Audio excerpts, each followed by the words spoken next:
Hey, what's up, guys? It's Tinkerlight here back again. And yeah, it's been a while since I have gotten back to the top 12 sagas in Dragon Ball by Team 4 Star. Um, and it's been a while because I've kind of forgotten the last things we've seen.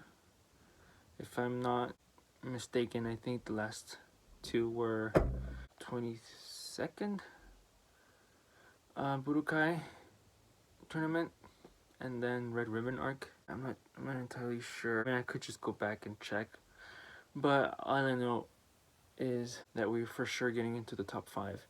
And yeah, I haven't been able to get to these next entries because I have other videos I had to post. And since it's spring for me, it's officially allergy season, and I've been struggling with my allergies here and there.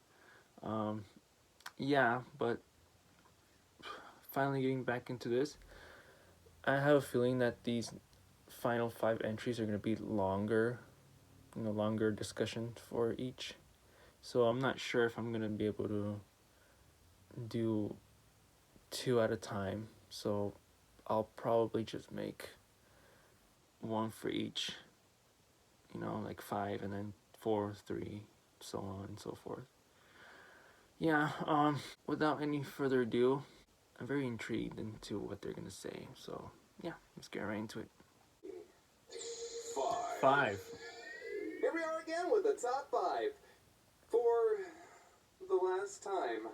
Aw, you Sad, getting sad. emotional, Kaiser? I can't help it. We've been doing these for more years than there are Dragon Balls. Well, if it cheers you up any, the top 5 starts off with a classic Dragon Ball arc. You're right, Mark. That does cheer me up. The 21st Tenkaichi Budokai is the second arc of the series and the first tournament of the franchise. Hot off the mystical adventure of the Pilaf saga, Goku decides to hunt down the old man who sexually harassed a 16-year-old girl to train under him like his grandpa did before. Upon reaching Kame House, Goku would proceed to meet his lifelong friend and temporary rival Krillin, and the two would begin training with one another. This arc is also another one on the shorter side, but it hits every story beat exceptionally well. From the fun, character-rich training segments with Krillin and Goku, to the early matches full of comedy and creativity, to the climactic showdown between master and pupil, this arc is packed full of heart, and it would lay a lot of groundwork for the series moving forward.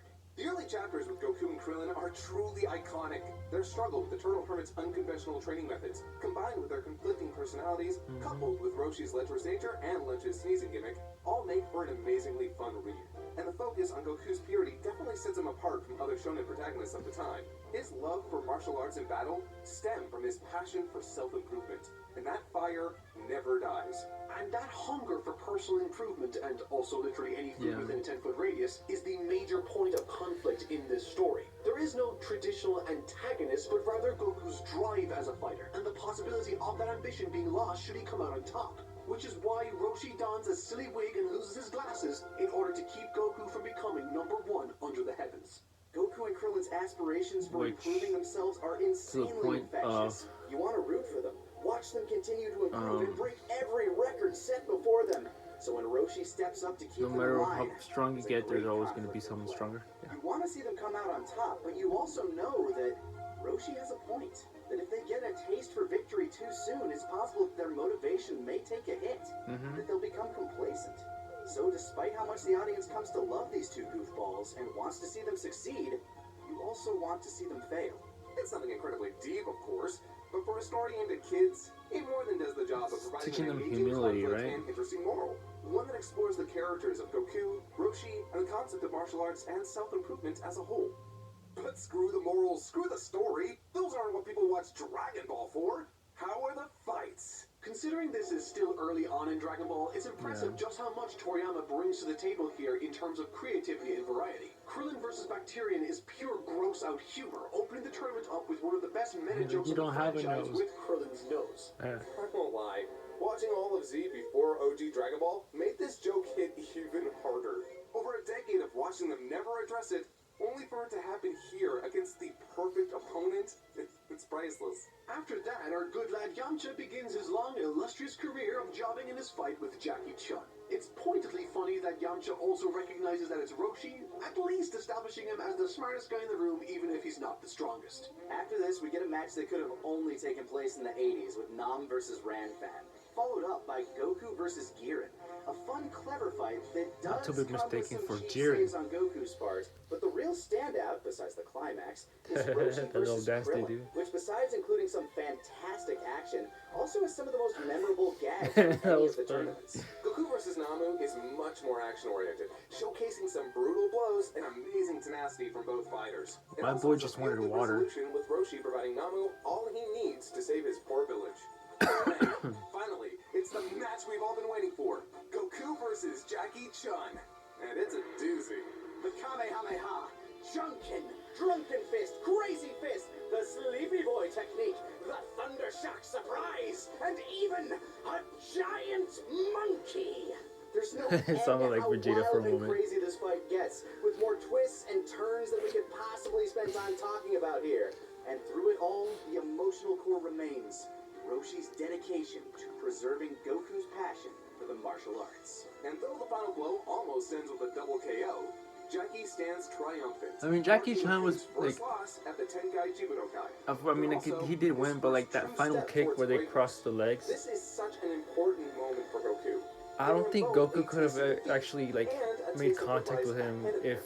There's always a bigger fish. Jackie Chan's And if you leg know anything is about longer. Goku, he's never met a But fish you know, he it's couldn't catch. cartoon. Later arcs would present greater stakes, including the very universe, but sometimes there's no better emotional leverage than the heart and soul of a character you love. Watching Roshi and Goku battle isn't so satisfying because of the actual choreography and animation, which are quite good for the time, mind you, but instead because of their investment and the meaning behind the fight. Traditional tournament arcs are always tricky. While they're fantastic at setting up individual battles, building an organic narrative can be a struggle. Luckily, Toriyama caught on quickly on how to balance action, comedy, and story in his tournaments, giving us some of the best in anime. And it all started here. You know, I'm willing to bet that Toriyama had no idea the kind of conversations he was going to start between fans with Roshi blowing up the moon, considering how utterly obsessed many of them would become with power levels and feats. Yeah, don't get me started on this fandom's feet fetish. I don't like that. Okay, I thought that was gonna be a little more added to the discussion for the entry, but yeah, that was number 5. It was the first tournament arc. I mean, not the first tournament arc in the history of the Dragon Ball world, but like in the Dragon Ball series. Yeah, it's one of those like arcs where you can see how many of the ideas and plot points for future Dragon Ball stories start to like be shown, like the whole concept of trying to become better, to better themselves, and to strive for, you know, breaking your limits, all that doozy stuff. You know, it was pretty much shown there. We see the introduction of Krillin, who would be like Goku's first like rival, then who would turn into his like best friend, and then the training montages with Master Roshi. There were some like wholesome moments where Roshi would mention that Goku's grandfather Gohan would do the exact same training that he was going through, so that would like motivate him to, you know, keep going. And then you have like the humor side with obviously Master Roshi being Master Roshi, even under the alias of Jackie Chan. You know, some, you know, not necessarily vulgar content. I mean, it was like in the 80s in Japan, so that was, might have been different than what we are used to today, either here or in Japan.